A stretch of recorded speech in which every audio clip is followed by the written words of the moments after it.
KTN 오늘의 주요 뉴스입니다. 박진 국민의힘 의원을 단장으로 한 윤석열 대통령 당선인의 한미정책협의 대표단이 워싱턴 DC 도착 후 본격적인 일정에 들어갔습니다. 젤렌스키 대통령은 우크라이나의 수도 키이우 인근 도시 부차에서 민간인 집단 학살 정황이 드러났다면서 제노사이드로 규정해야 한다고 주장했습니다. 80년간 지배력을 유지해왔던 미국 달러와의 패권이 미국 주도의 러시아 제재를 계기로 흔들릴 수 있다는 우려가 제기되고 있습니다. 의료보험 미가입자의 코로나19 백신 접종 비용을 변제해주던 청구 접수가 5일부터 중단됩니다. 이상 오늘의 주요 소식 잠시 후 전해드립니다. 박진 국민의힘 의원을 단장으로 한 윤석열 대통령 당선인의 한미정책협의 대표단이 3일 워싱턴 DC에 도착했습니다. 박진 단장은 공항 도착 후 가진 인터뷰에서 미국의 안보 공약 그리고 한미 동맹의 포괄적인 전략 동맹을 위해 할 수 있는 방안이 무엇이든지 심도 깊게 논의해 보겠다고 밝혔습니다. 한미정책협의회 대표단은 윤석열 대통령 당선인의 대미, 대북 정책을 미국 측에 설명하고 조율하기 위한 본격적인 활동에 들어갔습니다. 대표단은 5일 이후엔 백악관 국가안보회의와 국방부, 그리고 연방상무부 등 미 행정부 관계자와 의회 상하원 한반도 관련 주요 상임위원장 등을 면담할 예정인 것으로 전해졌습니다. 볼로드미르 젤렌스키 우크라이나 대통령은 수도 키이우 인근 외곽도시 부차를 4일 방문했습니다. 우크라이나 당국은 전날 부차에서 러시아군이 철수한 뒤 410구의 민간인 시신을 수습했다면서 러시아군에 의한 전쟁 범죄 가능성을 조사하고 있다고 밝혔습니다. 젤렌스키 대통령이 이날 방탄조끼를 입고 군인들과 마을을 찾아 세계가 이번 부차 학살을 제노사이드로 규정해야 한다고 강조했습니다. 제노사이드는 그리스어로 민족, 종족, 인종을 뜻하는 제노와 살인을 뜻하는 사이드를 합친 말이며 고의적으로 혹은 제도적으로 민족이나 종족, 인종이나 종교 집단의 전체 또는 일부를 제거하는 것으로 학살의 한 형태입니다. 한편 러시아는 제노사이드라는 우크라이나의 주장에 허위 공격이라며 공식 부인했습니다. 또한 우크라이나 정부가 연출한 장면이라면서 러시아는 안보리 소집을 재차 요청, 자국 입장을 해명한다는 방침입니다. 러시아군이 점령했던 우크라이나 지역에서 다수의 성폭력 사건이 발생해 우크라이나 여성들이 트라우마에 시달리고 있다는 증언이 잇따르고 있습니다.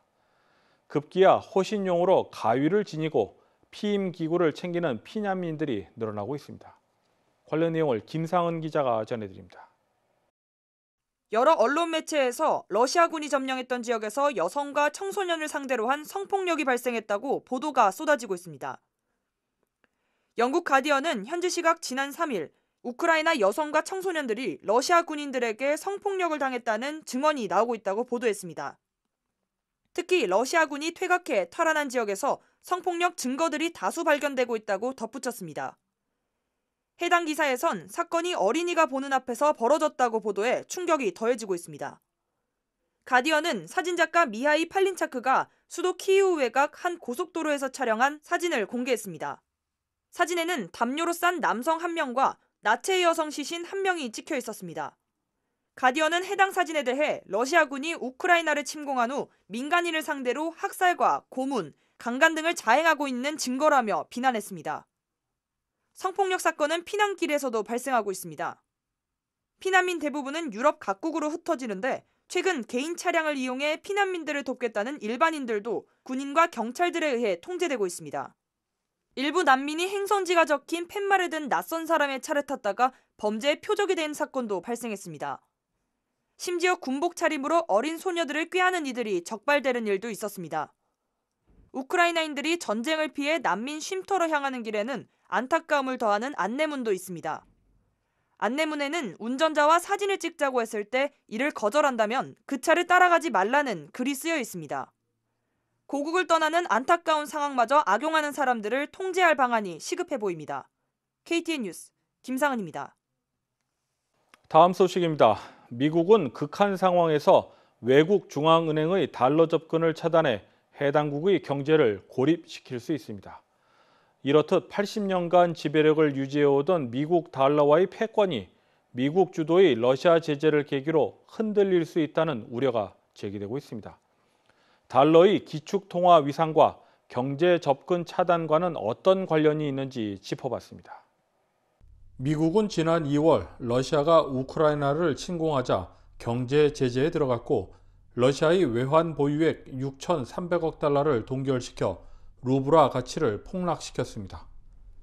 하지만 미국의 이 같은 조치에 다른 나라들은 러시아와 같은 상황을 피하기 위해 외환 보유액을 달러에서 다른 통화로 분산시킬 수 있다는 것입니다. 이에 따라 달러의 기축통화 지위가 문제에 봉착하게 된다는 분석이 나왔습니다. 마이클 하트넷 뱅크 오브 아메리카 전략가는 달러 무기화가 달러 지위의 훼손으로 이어진다고 주장했습니다. 기타 코비나트 IMF 수석 부총재도 우크라이나 침공 이후 러시아에 부과된 금융 제재로 인해 국가 간의 교역에 기반을 둔 소규모 통화 블록이 출현할 수 있다고 밝혔습니다. 국제통화기금 IMF의 최근 연구 보고서에 따르면 세계 각국의 외환 보유에서 달러의 비중은 이미 지난 20여 년간 하락하고 있습니다. 하지만 일각에서는 기축통화에서 달러를 대체할 뚜렷한 대안이 아직 없다며 달러의 위상이 떨어질 가능성은 매우 작다는 전망도 내놓았습니다. 중국이 위안화 결제를 적극적으로 추진해왔지만 국제결제의 3%만 위안화로 이루어진다고 덧붙였습니다. KTN 뉴스 스티원입니다. 최근 중국에서 신규 확진자가 속출하고 있는 가운데 중국 정부가 또다시 황당한 발언을 했습니다. 한국에서 중국으로 수출된 의류가 최근 확인된 감염자의 주된 감염원이라고 주장한 것입니다. 중국이 무슨 근거로 이 같은 주장을 하는지 김상은 기자가 전해드립니다. 코로나 제로 정책을 고수하고 있는 중국에서 오미크론 변이가 퍼지고 있습니다. 이런 가운데 중국 방역당국이 또다시 한국산 수입 의료를 코로나19 감염원으로 지목했습니다. 중국 수도 베이징에서 보고된 코로나19 신규 확진자 7명 모두 한국인 밀집 거주지인 왕진의 한국 의료회사 직원과 동거인이라고 중국 매체가 보도했습니다. 중국 포털 사이트 바이두에서는 두 지역의 감염자와 한국 수입 의료의 관련 가능성이라는 검색어가 인기 검색어 2위에 오를 정도입니다. 중국 관영 매체들은 우편물이나 냉동식품 등을 통해 해외에서 자국으로 코로나19 변이 바이러스가 들어왔다고 주장하고 있습니다. 특히 최근 한국의 코로나19 확진자가 급증하면서 중국 매체들은 이를 언급하며 중국 내 코로나19 재확산이 한국 때문이라고 주장하고 있습니다. 일부 중국 네티즌들도 한국산 제품을 수입하기를 원치 않는다는 댓글을 달기 시작했습니다. 이들의 댓글이 시간이 지날수록 더욱 자극적이지면서 한중 양국의 관계에도 악영향을 끼칠 수 있다는 우려까지 나오고 있습니다. KTN 뉴스 김상은입니다. 미국 내 의료보험 미가입자에 대한 코로나19 검사비 치료비 지원이 중단됐고 백신 접종비 지원도 곧 끊길 것으로 보입니다. 5일부터는 의료보험 미가입자의 코로나19 백신 접종 비용을 변제해주는 청구 접수도 중단됩니다. 지금까지 코로나19 팬데믹 기간 의료보험 미가입자의 경우에도 개인 비용 지불 없이 검사나 치료를 받을 수 있었습니다. 그것은 관련 비용을 연방정부가 보전해 주었기 때문입니다. 하지만 해당 프로그램에 사용된 연방정부의 자금이 모두 소진됨에 따라 의료보험 미가입자가 앞으로 코로나19 검사나 치료를 받으려면 관련 비용을 지불해야 합니다. CNN은 이 프로그램이 종료됨에 따라 3,100만 명에 달하는 의료보험 미가입자들이 코로나19와 싸우는 일이 더 어려워지게 됐다고 지적했습니다. 지금까지 코로나19 확산을 막기 위해 백신 접종이나 코로나19 검사를 의료보험 가입 유무에 관계없이 진행해 왔기 때문입니다. 한편 일각에서는 코로나19 팬데믹이 완전히 끝난 것이 아니고 최근 들어 새로운 변이까지 확산되는 상황이라며 연방정부의 보전을 되살려야 한다고 주장하고 있습니다.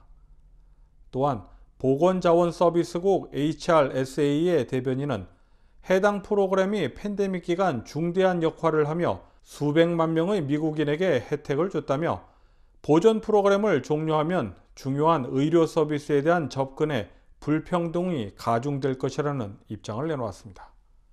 KTN 뉴스 수치봉입니다.